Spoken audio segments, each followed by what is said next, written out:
অঙ্গীকার পুরা করার জন্য ডাকেন। অঙ্গীকার অঙ্গীকার পুরা করার জন্য ডাকেন।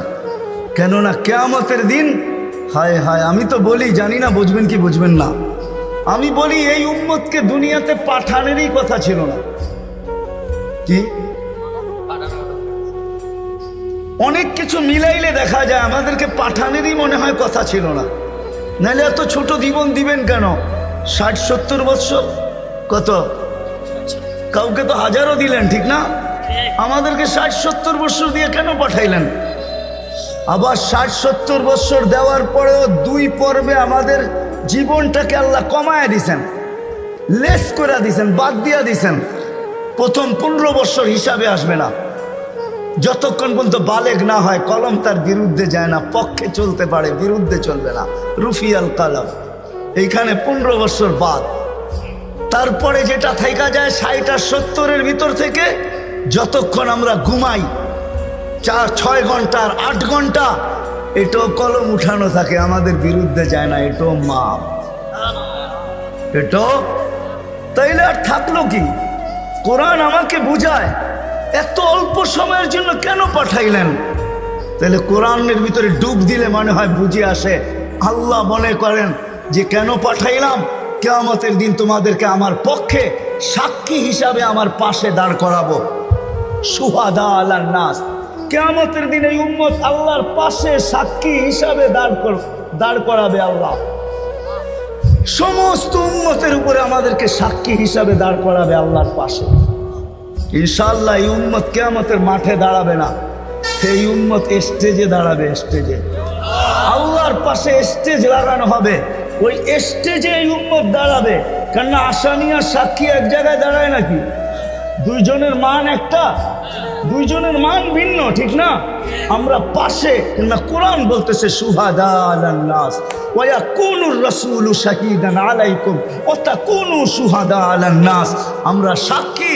আল্লাহ বলে কম সময় দিয়া কেন পাঠাইলাম জানো? কিয়ামতের দিন কেউ প্রশ্ন করতে পারে যে এরা যে সাক্ষী হিসাবে দাঁড়াইলো, এরা তো দুনিয়াই দেখে নেয়, তাইলে আবার সাক্ষী হবে তো হবে কি কইরা? ওই দিন যেন আমি বলতে পারি এদের পা উঠায়া দেখো, এরা এখনো দুনিয়ার মাটি লাগানো আছে, যদিও কম সময়ের জন্য। মনে হয় আমাদেরকে দুনিয়া পালানোর জন্য আল্লাহ পাঠাইছেন। অনেক সময় বলে না, আরে আপনার টাইম নাই, তাতে কি আসে যায়, আমার বাড়িটা পাড়ায় চলে যায়। আল্লাহ মনে হয় এই জন্য পাঠাইছেন যেন আমরা দুনিয়াটা পাড়ায় চলে যাই। অল্প সময় দিয়ে আল্লাহ পাঠাইছেন, বেশি সময় আমাদেরকে দেন নাই, শুধু নবীজির কারণে। এই জন্যই তো আমি বলি, জানি না ওলামা একমত হবে কি হবে না, এই উম্মত দুনিয়ায় আসারই ছিল না।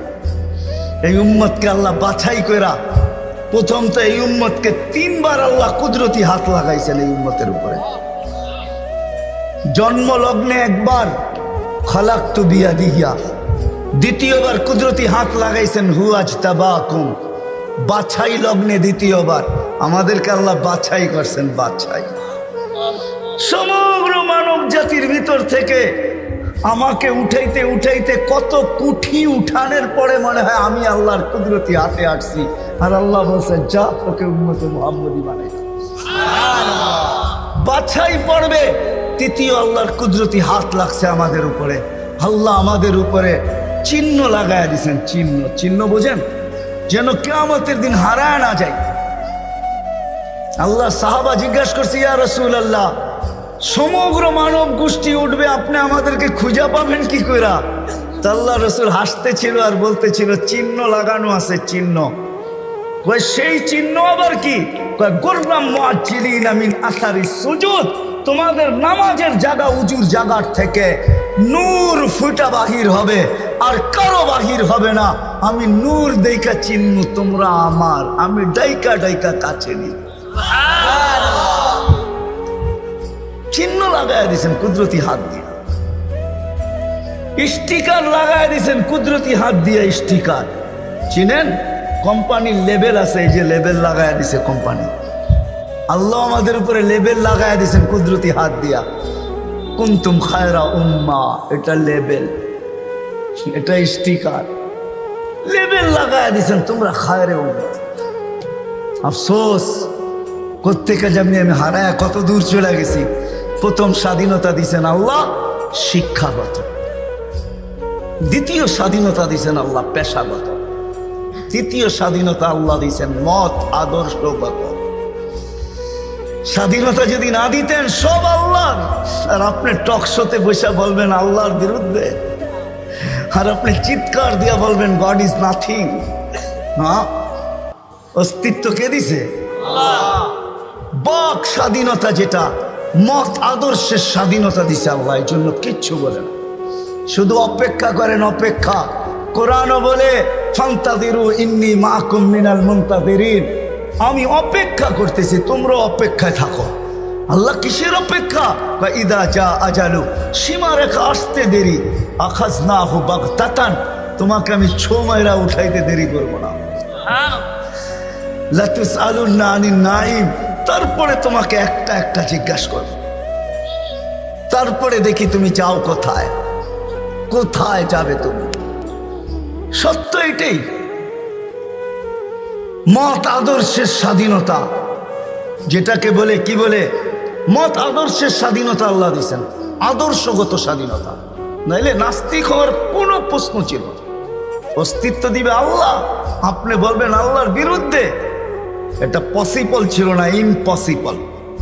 আল্লাহ দেখায় দিয়েছেন 2020-এ, দেখায় নাই? কি দেখাইছে?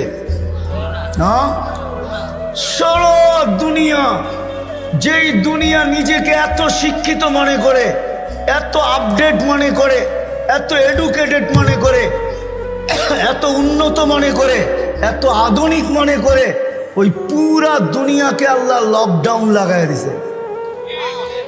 আপনি বলেন আপনাকে মাস্ক পরায় নাই, আল্লাহ দুনিয়ারে মাস্ক পরায় দিছে, দুনিয়াকে। আপনাকে আমাকে পড়ায় নাই, দুনিয়াকে মাস্ক পরায় দিছে। আল্লাহ বলে আমি আল্লাহ, ইচ্ছা করলে যা খুশি তা করতে পারি। কি এখনো বহুত মানুষ মাস্ক পরা করে, ঠিক না? হ্যাঁ, পড়ে না? কি কি ভয়ে পড়ে? করুণা এখনো আছে, ঠিক না? আপনারা বলবেন আমরা তো কুমিল্লার মানুষ, 2020-ও পড়ি না, ঠিক না? না পড়তে পারেন, কেননা টেলিভিশনে এত বড় বড় দেখছেন, আর ভাবছেন নাকের ছিদ্র তো এত বড় না, এটা যাবে তো যাবে কোন দিক দিয়া, ঠিক না? এখন যদি প্রশ্ন উঠায় মুখ দিয়া যাবে, কয় সারাদিনই তো পান খাই, বিড়ি খাই, সিগারেট খাই, এটা সেটা খাইতে থাকি, মুখ দিয়া যাবে তো যাবে কোন দিক দিয়া, ঠিক না? হ্যাঁ, এই জন্য নাও পড়তে পারেন। আল্লাহ মত আদর্শের স্বাধীনতা দিয়েছেন। চতুর্থ স্বাধীনতা দিয়েছেন সোসাইটিগত, সমর্থ থাকলে দুনিয়ার যেই কোথাও বাস করতে পারে। আমি চিনি কুমিল্লার অনেক মানুষ যারা আমেরিকাতে বাস করে, আমি চিনি অনেককে কুমিল্লার যারা অস্ট্রেলিয়া বাস করে, যারা ক্যানাডায় বাস করে, আমি চিনি ইউরোপে বাস করে, চিনি, আমি অনেককে চিনি, আমাকেও চিনি। সমর্থ আছে, দুনিয়ার যে কোথাও বাস করতে পারে। আর পঞ্চম স্বাধীনতা, এই ছোট জীবনটা, যেমন স্কুলে খেলার সময় একটা পর্ব হয়, যেমন খুশি তেমন সাজো। আল্লাহ বলে এই ছোট জীবনটায় তুমি যেমন খুশি তেমন সাজতে পারো, তোমাকে কিচ্ছু বলবো না। স্বাধীনতা দিনা, নাইলে কোনোদিন সম্ভব ছিল না। তো কথা ওইখান থেকেই বাহির হয়ে গেছে। যতক্ষণ পর্যন্ত আল্লাহ আল্লাহ রসুলের কাছে আকর্ষণের পাত্র না হব, আর আকর্ষণের পাত্র হব আমলের দ্বারা। কিসের দ্বারা? আর আমল জীবনে আসবে দ্বীনি কথা যত বেশি একাগ্র চিত্তে শুনবো, মনোযোগ সহকারে শুনবো, আর দিলে কাঁদবে, তখনই আমল আসবে। আর আমলের দ্বারা আমি আকর্ষণের পাত্র হব। তখন বংশ কি আল্লাহ দেখবেন না। কুমিল্লার মানুষ, কথা শেষ দিকে চলে আসছি, আমি 6 বার আমি বেলালের বাড়ি দেখছি, 6 বার রাদিয়াল্লাহু তাআলা আনহু। আমি 6 বার ইথিওপিয়া গেছি, 6 বার। এই চোখ থেকে পানি 6 বার ঝরছে, শুধু বাড়ি দেখা, ব্যক্তি তো দেখি নাই, কোত্থেকে দেখবো? সে তো অনেক আগে চলে গেছে, তার দেশের মানুষগুলা দেখছি। কিন্তু একটা অনুমান হয়েছে, একটা এটাকে কি বলে, এতটুকু বুঝতে পারছি যে 1400 বছর আগের বেলাল কেমন ছিল। আজকের মানুষগুলোই যখন পছন্দ হয় না, তো 1400 বছর আগেরটা কেমন হবে? আজকের ইথিওপিয়া আদিস আবাবা রাজধানী, ইউরোপের সাথে টক্কর লাগায় উন্নত হইতেছে, ইউরোপকেও পিছিয়ে রেখা দিতেছে। তাইলে আজকেও যদি মানুষগুলা পছন্দ না হয়, 1400 বছর আগের বেলাল কেমন ছিল? কিন্তু বেলাল যেখানে ওইখানে কেউ নাই। কেমন আকর্ষণের পাত্র, জমিনে চললে জান্নাতে পদধ্বনি হতো, জান্নাতে। আল্লাহর রসুল কানে শুইনা ঈশা বলছে, মা বালু খাইয়া বেলাল, এত বড় আকর্ষণের পাত্র কি করে হইলে? জান্নাতে তোমার পদধ্বনি, তাও আমার আগে আগে। পিছিয়ে হইতো তাইলে মাইনা নিতাম, আমার আগে আগে। দেখতে তো ছিলাম না, তোমাকে পদধ্বনি শুনতে ছিলাম। জিবরিল আলাইহিস সালামকে জিজ্ঞাসা করলাম, আমার আগে কে? তো হাসি দিয়া বলল, আবদুকা বেলাল, আপনার গোলাম বেলাল। আয়েশা বলতেছে, হারেস বিন নোমান, তুমি এত আকর্ষণের পাত্র কি করে হইলা? বলছে, কি ইয়া রাসূলুল্লাহ, জান্নাতে ঘুরতেছিলাম, তুমি তাহাজ্জুদে কোরআন পড়তেছিলা, আমার রাত্রেই সফর ছিল, আমি রাত্রেই পৌঁছে গেছি ওইখানে, আর রাত্রই ছিল, সময়কে আল্লাহ থামায়া দিছিলেন। রাত্র ছিল, জান্নাত ভ্রমণ করতেছিলাম, লাউড স্পিকারে তোমার কোরআন শুনতেছিলাম। জিজ্ঞাসা করলাম, হারেস এইখানে আসলো কি কইরা? তো জিবরিল আলাইহিস সালাম হাইসা বললেন, ডেলি রাত্রে পড়ে আর আমরা শুনি। জিজ্ঞাসা করলাম, এই মর্তবা পাইলো কি করে হারেস? সে কয়, মার পায়ের তুলার বদৌলতে, মার খেদমত করে। আজকালকার সমাজের যুবকরা তো সন্তান মা বাবার খেদমতই করতে চায় না। বললে আবার কুমিল্লার মানুষ রাগ হয়ে যায় কিনা জানি না। হ্যাঁ, কুমিল্লা আসছি এই জন্য মনে ওঠে, হায় ওই দিনের কথা মনে ওঠে যেদিন পুলিশ লাইনের সামনে সন্তান বাপকে গুলি করে মারছে। বুঝা গেছেন না? বুঝা গেল নাই? মানে নাই? বুঝা গেলেন? আমি তো ভুলি নাই আপনাদের এই কাহিনী।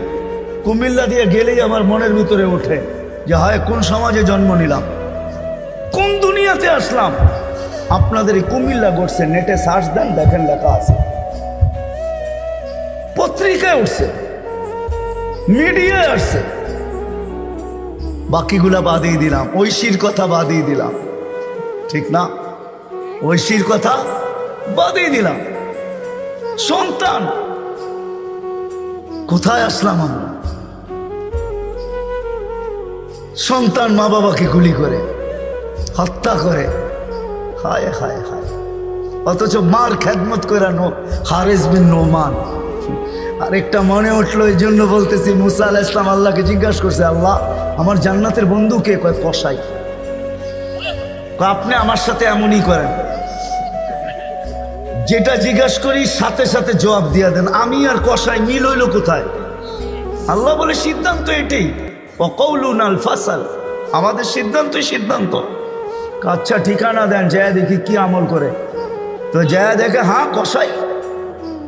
সারাদিন গোস্ত বিক্রি করে যখন বাড়ি যাওয়ার পালা আসছে, তো গোস্তের একটা টুকরাকে নিয়া কিমা বানায়া পোটলার ভিতরে নিয়ে দোকান বন্ধ করতেছে। মুসা আলাইহিস সালাম বলতেছে, তোমার বাড়ি মেহমান হওয়া যাবে? অবশ্যই যাবে, কিন্তু শর্ত আছে, আমি ডাইরেক্ট বাড়ি যাব না, আমার সাথে চলো। তো বলছে ঠিক আছে চললাম। যায় ঢুকছে এক ঝুপড়ির ভিতরে, খুব পরিপাটি সুন্দর। কিচেনে যায় ঢুকা রুটি বানাইছে, তরকারি পাক করছে, রুটিকে চুবাইছে তরকারির ভিতরে। তারপরে এক খুনখুনে বৃদ্ধাকে বুকে টেক লাগায় বসাইছে, পিঠ লাগায় বসাইছে, পিঠ বুকের সাথে লাগায় বসায় নেওয়ালা বানায় বানায় খাওয়াইতেছিল। মুসা আলাইহিস সালাম দেখতেছেন, কেননা ওনার অভিজ্ঞতা ছিল খিজির আলাইহিস সালামের সাথে বেশি প্রশ্ন করা, 3 প্রশ্নেই ওয়াকআউট। আল্লাহর রাসূল বলছে, লাউ সাবারা মুসা লা আলিমনা কাসীরাম মিনাল খাইর। মুসা আলাইহিস সালাম যদি আরেকটু ধৈর্য ধরতেন, তাহলে আমরা আরো তথ্য জানতে পারতাম। তো উনি বুঝে গেছেন চুপ থাকাই ভালো, কিচ্ছু জিজ্ঞাসা করেন নাই। যখন খাওয়া দাওয়া শেষ, পরিপাটি শেষ, শোয়া দিয়া এখন বলতেছে, পাশেই আমার বাড়ি, চলো আমার বাড়িতে মেহমান থাকবে। এখন আর চুপ থাকতে পারেন নাই। তো বলতেছে, শোনো এই বৃদ্ধা কে? আমার মা। সকালে যখন যাই তো পরিপাটি করে